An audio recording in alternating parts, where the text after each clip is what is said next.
Welcome back, everybody, as I am here joined in the interview lounge by xPeke and Ocelote, of course, two of our Spanish superstars here in the European LCS. So, xPeke, let me start by asking you about that game. Just suffered a loss against SK Gaming. So what was the key factor that you guys didn't control? The early game. The game was, I don't know. We did really good because we managed to actually stay in the game, but I think the early was awful. Every lane was behind. They got drakes, they got turrets, and the only reason why we stayed in the game so long is because I was split pushing, and I was doing really good. They were not able to get any objectives. Like they couldn't even take turrets that easily. Every time they took a turret as 5, I was able to take one alone. So that made us stay in the game for a long time. And I think there were a couple of barons that we should have done better. One of them, we were a bit confused because we had vision on them, but we didn't see them attacking baron, because they were like just standing there, and we thought, okay, let's just wait, and we didn't go in at all, and we lost it. And the other baron, we should just go in, but we hesitate a bit, and when it was too late, they had it, and they didn't take that much. It was hard for them to take turrets even with baron, but baron a bit of advantage. They did some damage on turret, and after 3 or 4 baron, they started to take inhibitor turrets, and yeah, we couldn't do anything. Last fight was like desperate fight. It was already over. We tried our best because we knew it was gonna be really hard, and we just engaged like we could really badly. Yeah, Carlos, a very long game once again, despite having a very strong early game lead. So what was the difference here? You could close it out, and you didn't have against Lemon Dogs yesterday. Well, I think our early game was very good. As xPeke said, we won actually every lane. But afterwards, we kind of felt like we couldn't finish, but I think we actually could. So I think it was more like we were a little bit too scared, I would say. And then whenever you give Fnatic your nail, they take your whole arm. So xPeke went bottom lane, got a lot of farm, got over farm. Like he almost reaches my farm as well, and we almost lose the bottom inhibitor as well by that. It's really hard to play against Fnatic. I think it's a team, for us at least, the hardest team to fight against, because even if you win this hard by 8k gold the early game, you still struggle. And I mean, you can ban Zed, you can ban TF, you can ban all the split push heroes that he will find, whatever he will find Evelyn, he will find whatever to split push with. So it's really hard. You just cannot ban. You cannot ban Fnatic split push, and they play it so well. Luckily, this time we won. I'm pretty happy about it. But we are still at the bottom, so.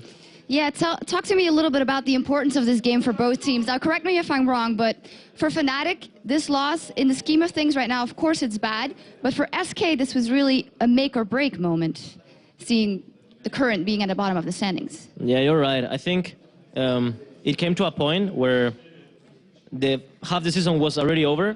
So we only had half the season in front. We really have to improve our gameplay. We really have to improve our tableau. And not winning this game would have been really bad for the league, really, really bad. And luckily we won it. Let's see if we can keep the momentum. I would actually love it. And as I said, if we would have lost it, it would have been such a catastrophe.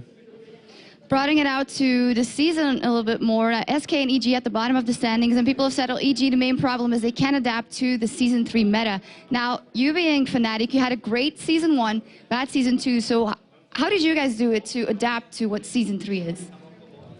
Well, I don't know. We practice a lot, but I don't think EG is having as many problems as people think. I just think other teams improves. Like, I don't know, EG, when they group, they were really good, and SK and us, we were really bad compared to them at that time. So it was like only Gambit or M5 at that time and EG. And yeah, they were the top two teams. But over the time, all the teams have improved so much. Now we have improved a lot. They have improved a lot. All these new teams that before they were not even playing have improved a lot. So I don't think it's just that they are playing bad or having problems to adapt. Of course, they make some mistakes sometimes like normal players. The thing is, before they were a step ahead, and now they are on the same line as everyone. They are not even that behind. They are like 3 losses behind. They are like 1 loss behind you, yeah, and 2 or 3 behind the 5th. And yeah, if one good weekend, they win 3 games, and someone loses 3 games, they could get top 4 even. So I don't think they are doing that bad, or that they're having so many problems. Talk to me a little bit, maybe more about that, the fact that the playing ground has, even for a lot of teams, because of LCS, every team now that is in the LCS, of course, has the chance to have a coach, have a gaming house, have all that practice. So what is it that you specifically have to improve on now that everybody is on the same, on even? Well, I think when it comes to this point where everybody plays this good, if you want to be a tiny bit better, you have to do this much. Like, you have to do so much more to get a little bit better. And it came to a point where everybody plays 12 hours a day, and you can only make the difference with the mindset, I think. And I don't know, having a good team spirit, I guess. So it's nothing about being talented, it's nothing about being skilled. Right now it's all about mindset, I think, because everybody puts the same amount of hours on it. It's really, really hard to be at the top. And you can see teams like AG, like SK, right now we are at the bottom, and the new teams are really up. I think, I honestly believe it's all about the mindset right now. All right. Now, of course, you guys are two superstar mid laners here in Europe. So talk us a little bit about Season 3 and the changes for you guys, specifically in the mid lane. What has changed? What do you do now that you didn't do before? Which champions do you pick? I play Ryze now. I never play Ryze. I practiced it like one day, and I found out that he was kind of broken. So that's the only hero I played that I didn't play before, because there was this time during Season 3 that it was about assassins, Kha'Zix, Zed, but that just went away. Now it's the same as before: Orianna, Ahri, Ryze, TF, and I don't know. That's pretty much all the heroes you see on mid lane nowadays. Or Jace is the only different one. So I don't know. I think it came like it's like it was before for me, like exactly the same. The only hero I don't play is Jace from the new ones, but the rest I play them and they are the same. I actually like it a bit more right now, because when Kha'Zix was a little bit overpowered, with all the champions being overpowered as well, said before the nerfs, it was really, really painful. So luckily, I think things are changing. Probably this overfarm thingy that we saw in Season 2 is not going to happen that much now, because you can actually go more aggressive. But the difference with the Season 2 is basically different team play. Right now, people group up for more stuff. Right now, people understand the lanes way more. Season 2, only the Koreans actually knew how to lane swap properly. Right now, everybody knows. Like, even the worst LCS team or even one of the amateur teams can know it. No? Even in solo queue, you see swapping. Even in sometimes. solo queue, you see swapping, yeah. And everything develops in a way that everybody learns so fast. You watch the stream of myself or Peke or whatever, you can see a little thing he does. Then you do it. Then another guy in solo queue sees that you do it. You know, everything is developing so fast as the meta changes as well. So. All right. Now, of course, guys, in a couple of days, I'll be heading to Tenerife for the event there. Now, as two Spaniards, you must be extremely excited to go and play on that stage. So, how excited are you? I don't know. I have never been playing in a tournament with a full Spanish crowd. I don't know, like... Must be crazy, actually, like yeah.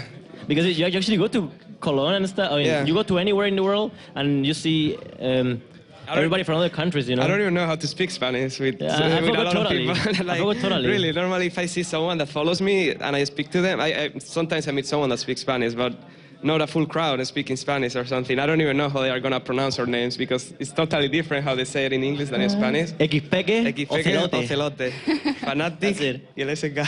Yeah, do you have faith that the crowd there will be the loudest we ever had? Actually, Spanish people is really crazy, man. I hope Spanish people go nuts. Yeah. Like, I really hope so. Like you see when we went to Poland to Katowice and you did the Catherine thingy, which I hate you for that. Everybody was going crazy, you know. But I know Spain is gonna be better. People is gonna go nuts. I know that. España, os queremos. Un saludo. Right. Very much looking forward to seeing you guys on that stage in Tenerife, and thank you very much for this interview. Thank you. All right, now we are halfway through our day here, and there's still plenty more excitement to come. Coming up, we're going to have Lemon Dogs versus All.